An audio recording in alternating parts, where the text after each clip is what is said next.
Bonjour mes amis. Bonjour. Aujourd'hui, nous apprenons l'alphabet français. Нет, мы не во Франции. Мы находимся в отдаленном селе в Зафарабадском районе Сагдийской области Таджикистана. Но при чем тут французский язык, спросите вы? А именно здесь, в маленьком кишлаке Орзу, где проживает всего лишь 1000 жителей, живет со своей большой семьей Муким Назиров. Вот уже 38 лет он преподает в сельской школе французский язык. Но ведь даже в школах крупных городов Таджикистана предмет французского языка сегодня большая редкость.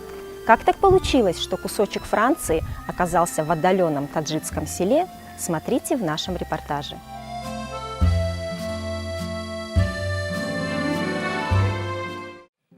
Сам учитель родом из кишлака Вишап, что в Айнинском районе. В 80-х годах ему, как и многим жителям горных селений, выделили земли в долинных районах.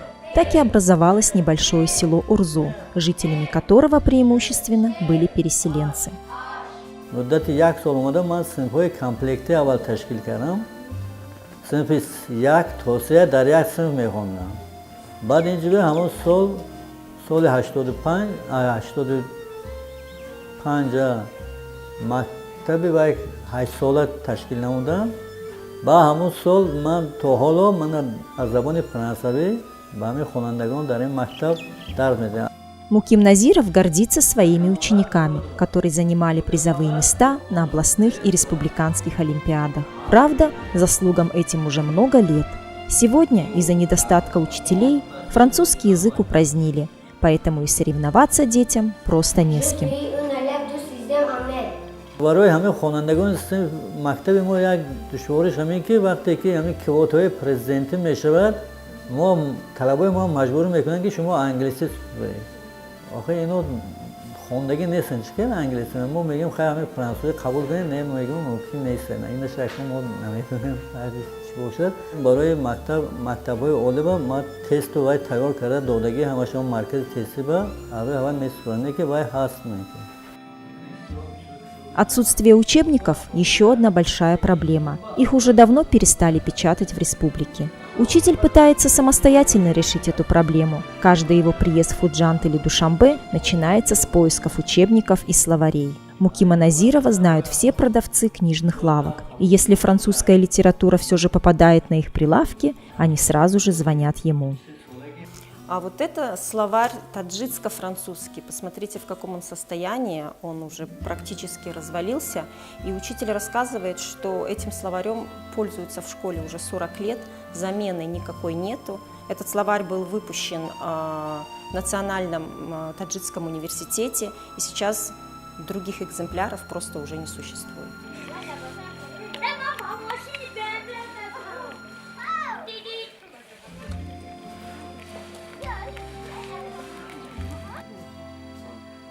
Сам Муким Назиров родом из простой семьи. Его отец был мастером по дереву, а мать – колхозницей. На факультет французского наш учитель попал из-за того, что в школе из иностранных языков был только фарси. Для нашего учителя его преподавательская деятельность – единственный заработок. У него нет ни земель, ни скота, лишь небольшой приусадебный участок с парой баранов. Но он не жалуется и благодарит Бога, что живет в мирное время и у него есть стабильная работа. بچه‌ها بسیارش نقل میکنن که ما همه اینستون میریم بعضی معلمان ما هم میپرسن که شما چی آموختگی کدام زبان خارجه بعد ما میگیم فرانسوزی که و حیران میشن چقدر شما زبان فرانسوزی آموختید بعد میپرسن که کجا آموختید چقدر آموختید همین هم برای ما این یک شأن و شرف بزرگ است برای اینکه آموختن زبان با یک زبان یاد دادن همین یک کلمه یاد گرفت همین بچه و افتخار ما میشن. У Мукима Назирова 4 сыновей, и все с высшим образованием. Но лишь один из них пошел по стопам отца и стал учителем. Но не французского, а географии. Он преподавал в здешней школе, но мизерная зарплата заставила молодого учителя податься в трудовую миграцию в Россию. وطن بخیر خدمت کردیم برای خلق وطن تا زنده هستیم کار میکنیم فرزند خلق یا چیزاتی مگه این برای ما است оборои ما میشوند. Муким Назиров говорит, что интерес к французскому языку у детей большой, но его изучение, как правило, заканчивается в стенах школы. Даже в больших городах, куда зачастую уезжают сельские дети поступать в вузы, нет ни языковых курсов французского, ни факультативов.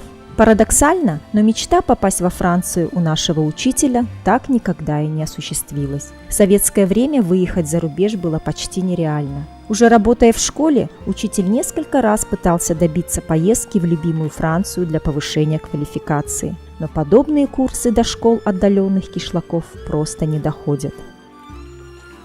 Les enfants du pays de tout le monde apprennent les langues étrangères, le français, l'anglais, l'allemand et d'autres langues du monde.